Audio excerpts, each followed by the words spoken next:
नमस्ते दोस्तों, आपका स्वागत है मेरी यूट्यूब चैनल पर, जिसमें मैं बताने वाली हूँ आपको कि बीए जो थर्ड ईयर का एग्ज़ाम हुआ था पर्सनैलिटी डेवलपमेंट यानी कि व्यक्तित्व विकास का, उसमें कैसे प्रश्न पूछे गए हैं जो कि आपको मदद करेंगे आपके पढ़ने में।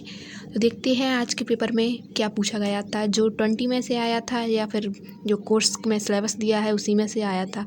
वैसे जो है सिलेबस का ही आया है ज़्यादातर। पर्सनैलिटी डेवलपमेंट की जो है 20 पढ़ने की ज़्यादा ज़रूरत नहीं है, उसमें से ज़्यादा नहीं पूछा जाता है, तो हम सिलेबस को ही ध्यान में रख कर पढ़ेंगे। ये है, देखिए आप 2024 का जो पेपर है अभी हुआ था वही है। तो देखते हैं पहला प्रश्न क्या पूछा गया है। जो पहला प्रश्न है उसमें से 5 में से 3 प्रश्न हल करने को दे रहा है। उसमें पहला प्रश्न है, अभिवृत्ति क्या है? धनात्मक अभिवृत्ति से आप क्या समझते हैं? व्यक्तित्व विकास कौशल को समझाइए। व्यक्तित्व उन्नयन कौशल क्या है? व्यक्तित्व मूल्यांकन के उद्देश्य समझाइए। जो अब पूछ रहा है सेक्शन बी में से है, जिसमें 200 वर्ड लिखने हैं। जो 12.5 नंबर के 4 क्वेश्चंस हैं, इसमें दिए हैं 8 क्वेश्चंस में से 4 क्वेश्चन करने हैं। जो आपको कल क्वेश्चन दिए हैं वो आधे ही हैं। व्यक्तित्व विकास में अभिवृत्ति की भूमिका का वर्णन कीजिए। इसमें भूमिका पूछ रहा है व्यक्तित्व विकास की, अभिवृत्ति के गुण एवं दोष का वर्णन कीजिए।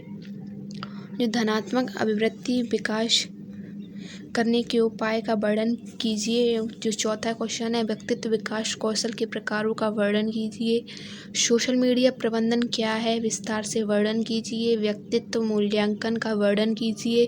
बेहतर साक्षात्कार के समय क्या सावधानियां रखनी चाहिए जिससे कि आपका साक्षात्कार अच्छा जाए। व्यक्तित्व मूल्यांकन हेतु एक आदर्श मनोवैज्ञानिक परीक्षण का वर्णन कीजिए। जो सेक्शन सी में पूछ रहा है, जो 500 शब्दों में लिखना है।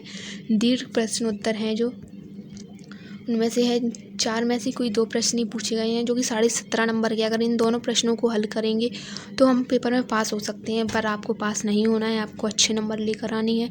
तो देखते हैं ये क्वेश्चंस। धनात्मक एवं निषेधात्मक अभिवृत्ति वाले व्यक्तियों के बीच अंतर स्पष्ट कीजिए। व्यक्तित्व विकास के चिंतन एवं समस्या समाधान कौशल का विस्तार से वर्णन कीजिए। जो तीसरा प्रश्न है हमारा, व्यक्तित्व विकास पर एक निबंध लिखिए। इसमें पूछा रहा है निबंध लिखना है आपको।